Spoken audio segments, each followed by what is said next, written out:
विचार की उड़ान, हेगेल की द्वंद्वात्मक यात्रा। दर्शन शास्त्र की ओर से प्रस्तुत यह कहानी हेगेल के जटिल दर्शन को बहुत ही सुंदर और सरल रूपकों के माध्यम से समझाती है। गुरु और शिष्य का संवाद इसे और भी जीवंत बनाता है। ऊंचे पहाड़ों की तलहटी में जहां बादल जमीन को चूमते थे, वहां एक दार्शनिक जॉर्ज विल्हेम फ्रेडरिक हेगेल अपने एक युवा शिष्य हैरी के साथ टहल रहे थे। हैरी के मन में एक उलझन थी। गुरुजी, यह दुनिया इतनी जटिल क्यों है? चीजें बदलती क्यों रहती हैं? यहाँ कुछ भी स्थायी क्यों नहीं है? चीजें हमेशा बदलती क्यों रहती हैं? फ्रेडरिक हेगेल मुस्कुराए और बोले, हैरी, ये दुनिया एक सीधी सपाट रेखा में आगे नहीं बढ़ता, बल्कि यह एक घुमावदार सीढ़ी की तरह आगे बढ़ती है। इसे समझने के लिए हमें द्वंद्वात्मक पद्धति को, डायलेक्टिक मेथड को समझना होगा। स्थिरता का भ्रम, बात थीसिस। फ्रेडरिक हेगेल ने जमीन से एक सुंदर सफेद फूल उठाया। इसे देखो हैरी, यह एक विचार है जिसे हम वाद या थीसिस कहते हैं। यह विचार की एक प्रारंभिक अवस्था है जिसे दर्शन में हम वाद थीसिस कहते हैं। यह जैसा है वैसा ही स्थिर, पूर्ण और सरल प्रतीत होता है। यह जैसा है वैसा ही स्थिर और सरल दिखता है। हैरी ने फूल को हाथ में लिया और उसकी सुंदरता को निहारा। उसे लगा कि सत्य बस यही है, एकदम शांत और अपरिवर्तनीय। बदलाव की आंधी, प्रतिवाद, एंटिथेसिस। लेकिन अचानक मौसम बदला और तेज हवा चलने लगी।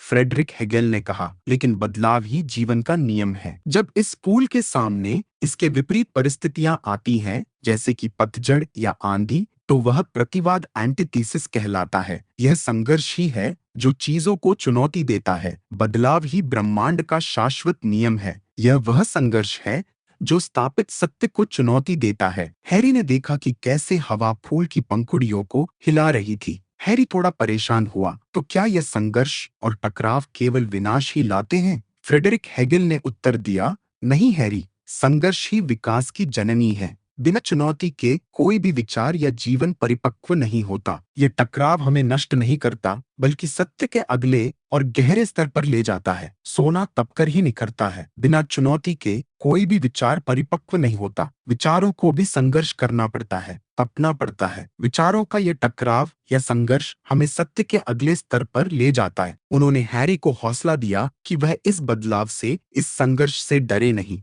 नया सवेरा, संवाद, सिंथेसिस। कुछ समय बाद हवा शांत हुई और हैरी ने देखा कि फूल तो मुरझा गया था, लेकिन उसके बीज मिट्टी में गिर चुके थे। फ्रेडरिक हेगेल ने समझाया, अब जो नया पौधा उगेगा वह संवाद या सिंथेसिस है। इसमें पुराने फूल की सुंदरता और संघर्ष से मिली ताकत दोनों शामिल होंगे। ये पहले से बेहतर और उन्नत होगा। हर नया युग प्राचीन युग और उसके विरोध को अपने में समा लेता है और एक नए रूप में हमारे सामने आता है। ठीक यही प्रक्रिया मानव इतिहास और हमारी चेतना में भी घटित होती है। यही प्रक्रिया मानव इतिहास में भी होती है। फ्रेडरिक हेगेल ने आगे कहा, पुराने समय में लोग स्वामी और सेवकों, दास और मालिक, शासक और प्रजा, पूंजीपति और नौकर या मास्टर स्लेव के द्वंद्व में फंसे थे। एक के पास शक्ति थी, दूसरे के पास श्रम। लेकिन इस संघर्ष ने दोनों को एक दूसरे की जरूरत और आजादी के महत्व को समझाया। हैरी ने कल्पना की कि कैसे समाज धीरे धीरे विकसित हुआ होगा।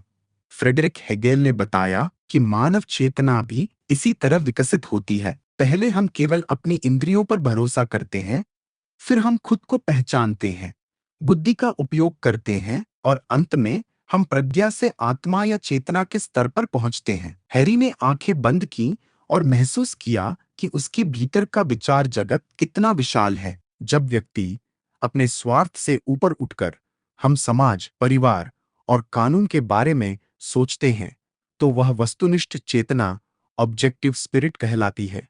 फ्रेडरिक हेगेल ने समझाया, यहाँ हम अकेले सत्य की खोज नहीं करते, बल्कि एक समुदाय के रूप में सत्य की खोज करते हैं। हैरी ने दूर घाटी में बसे एक छोटे से गांव की ओर देखा, जहां लोग मिलकर काम कर रहे थे। अंत में फ्रेडरिक हेगेल ने चोटी की ओर इशारा करते हुए कहा, कला, धर्म और दर्शन के माध्यम से हम परम चेतना, एब्सोल्यूट स्पिरिट तक पहुंचते हैं। यहाँ वाद, प्रतिवाद और संवाद का चक्र पूर्ण होता है और दर्शन शास्त्र के रूप में हम पूर्ण सत्य के निकट पहुंच जाते हैं। हैरी को महसूस हुआ कि वह इस महान ब्रह्मांडीय विचार का एक हिस्सा है, इतिहास और चेतना का विकास। ठीक यही प्रक्रिया मानव इतिहास और हमारी चेतना में भी घटित होती है।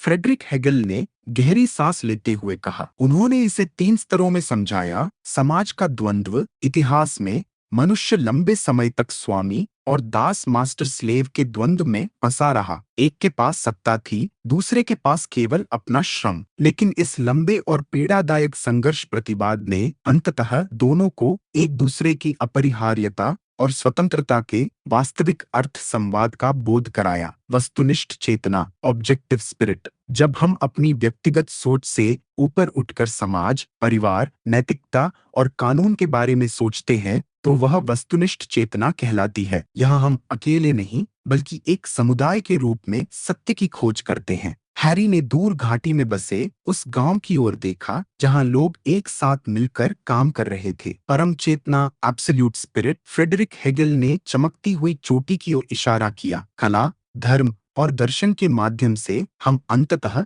परम चेतना तक पहुंचते हैं। यहाँ वाद, प्रतिवाद और संवाद का चक्र पूर्ण होता है और हम पूर्ण सत्य से एकाकार हो जाते हैं। अब सूरज ढल रहा था और आसमान सुनहरी आभा से भर गया था। हैरी ने समझ लिया था कि हर विरोध और हर संघर्ष विकास का एक महत्वपूर्ण सोपान है। हैरी ने अपनी आंखें बंद की। उसे महसूस हुआ कि उसके भीतर का वैचारिक जगत कितना विशाल है और वह इस महान ब्रह्मांडीय योजना का एक जीवंत हिस्सा है। उसने फ्रेडरिक हेगेल की ओर देखा और कहा, अब मैं समझा गुरुजी, इतिहास केवल घटनाओं का संग्रह नहीं बल्कि सत्य की ओर बढ़ता हुआ एक विवेकपूर्ण कदम है। वे दोनों एक साथ मिलकर अब ज्ञान की नई ऊंचाइयों की ओर चल दिए।